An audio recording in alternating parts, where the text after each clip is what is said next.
यवतमाळ वाशिम लोकसभा मतदारसंघामध्ये महाविकास आघाडीचे उमेदवार म्हणून संजय देशमुख यांच्या नावाची आज अधिकृत घोषणा झालेली आहे। आपल्यासोबत उमेदवारी जाहीर झाल्यानंतर या संपूर्ण संदर्भाने बोलण्यासाठी संजय देशमुख आहेत। संभाव्य उमेदवार म्हणून तुमचं नाव चर्चेत होतं, तुम्ही कामाला सुद्धा लागले होते। अधिकृत घोषणा आज झालेली आहे, किती आव्हान या पूर्ण निवडणुकीमध्ये आहे काय सांगाल?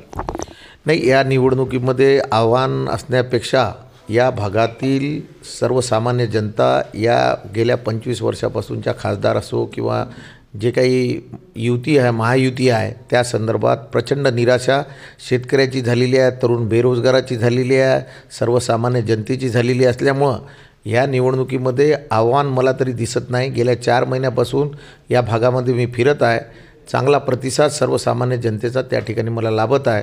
त्याच्यामुळे मला काही असं वाटत नाही की फार मोठं आव्हान आहे आणि खास करून उद्धव बाळासाहेब ठाकरे यांना प्रचंड सहानुभूती आहे।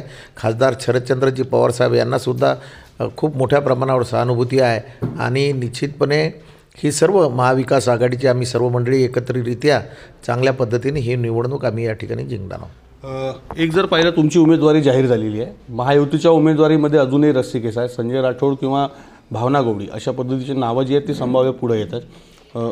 कशा पद्धतीनं संजय राठोड जर तुमच्या विरुद्ध उभे असले किंवा भावना गवळी उभे असले तर कशी निवडणुकीला तुम्ही सामोरं जाल?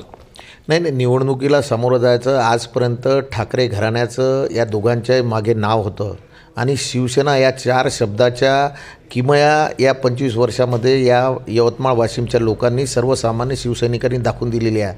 आज ते नाव त्यांच्या मागून निघून गेलेलं आहे, त्याच्यामुळं त्यांच्यासोबत लढाईच नाही आहे अशा प्रकारचा सर्वसाधारण मला गावागावात गेल्यानंतर अनुभव येत आहे। तर हे होते महाविकास आघाडीचे उमेदवार संजय देशमुख। आगामी निवडणुकीमध्ये मला कुणाचंही आव्हान नसल्याचं त्यांनी या ठिकाणी सांगितलं। विवेक गावंडे, TV9 मराठी, यवतमाळ।